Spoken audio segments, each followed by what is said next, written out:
them. That's not a problem. But if you think that's what it is, it's what it is.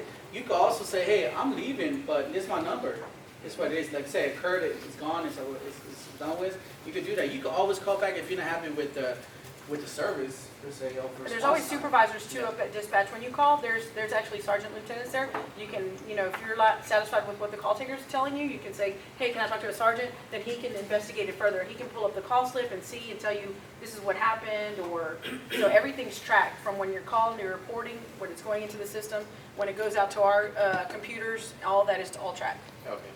And you remember descriptions, actions, and behaviors. Yeah, because if you call and you just say, like Monty was saying, hey, I just heard 3 shots fired. It's at Imperial and Greens at the Shell station, 647. Anyway, so and say, hey, it was 2 black males in a white car, right? So we get the call. It'll probably be a code 2 discharge of firearms or whatever. We'll go down there, and if there's nothing there, there's no callback. That's another thing too. If you don't leave your phone number, there's absolutely no callback for us to get more information for a follow-up. If we get there, we look around, we ask the clerk, which is not compliant ever, and say, hey, did you see anything? No. Did you call the police? No. You ask the guys that are there, no one's saying anything, then we'll check the area for that basic description, and then we just clear it. So there's a lot of things. Right there. It's like, nope. Yep. You see it. Yep. That's how they are. They don't. Huh? Who? The clerk? The store clerk? Oh, we have. Oh, we have. 909, 647. We have. That's the stuff that y'all don't see that we do that we have. To the drug dealers and everything, giving them bags and stuff like that. This is another thing that going back to that. This paper right here is where you guys should report activity in your apartment complex. Okay. Our phone number is there. Our email address is there. There's an anonymous tip thing. There's anonymous going on here. But again, this is not to report your loud music or the neighbor upstairs. See what I'm saying? Now, if it's an everyday thing, then you should start with your apartment complex or things like that, small things like that. But if it's, hey, the guy next door, he's selling cocaine out, and I see it every day, the bags, and this was going on. He drives this car, this was going on. Don't consider that to be you snitching. We take this stuff, and we have work cases where we're not even talking to you. We're just looking at the car, and we all find our own probable cause to make these arrests. That one from yesterday that she said y'all did. Oh yeah, the one. It was one of these at an apartment complex. She said, "Hey, they're selling weed off this apartment complex." I know who it is. Well, man, who it is? It's a tall guy. No.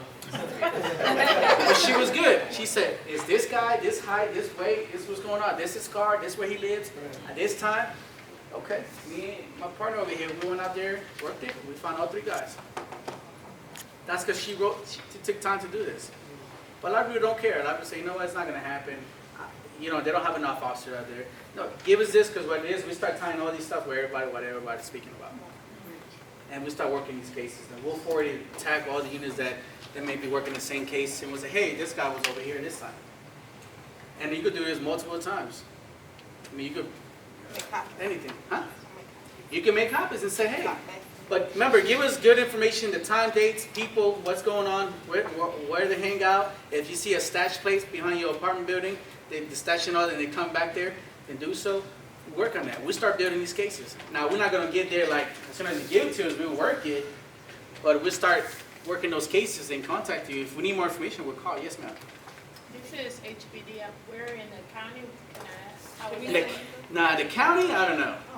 Yeah. Oh man, we should. Yeah, we don't. But we know some shares that may be able to, if you have some, if you talk about 10 kilos of cocaine, I know where 10 kilos of cocaine is at. Yeah. But if you just saying a small bag of weed I found it on the floor, you know what I'm saying? Not that it's not important, but still, it's a big difference. Yes, sir.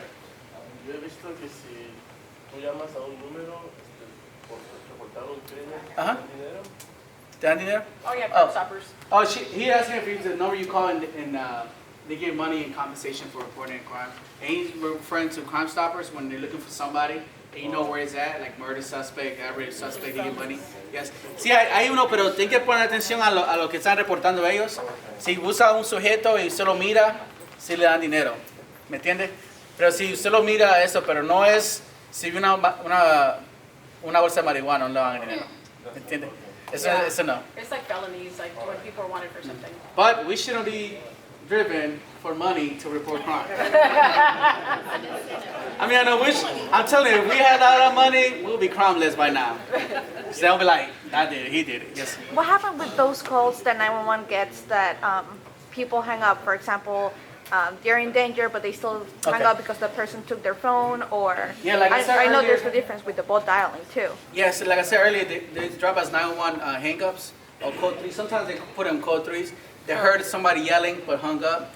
So either we pin to the cell phone they located, or the cell phone they located, or the general area. And they'll send an officer out there to check the location.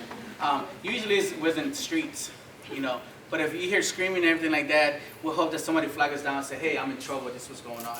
Or sometimes what happens is, if they took the phone, they'll call from somebody else's phone, like a gas station or a neighbor, and they say, hey, I'm in trouble, I've been robbed, and this is where I'm at. So they connect those two calls. So even if you try, they will try to locate you where your phone connection is. When there is a child missing, Uh-huh. is there a certain age that, you did mention that they do send out a police officer? Under 8? Is there a certain age, from 8 under they do that, and then from, say, from 12 to 16, is there certain hours that teenager has to be missing No. for them to come out? No, it used to be the Or an rumor. older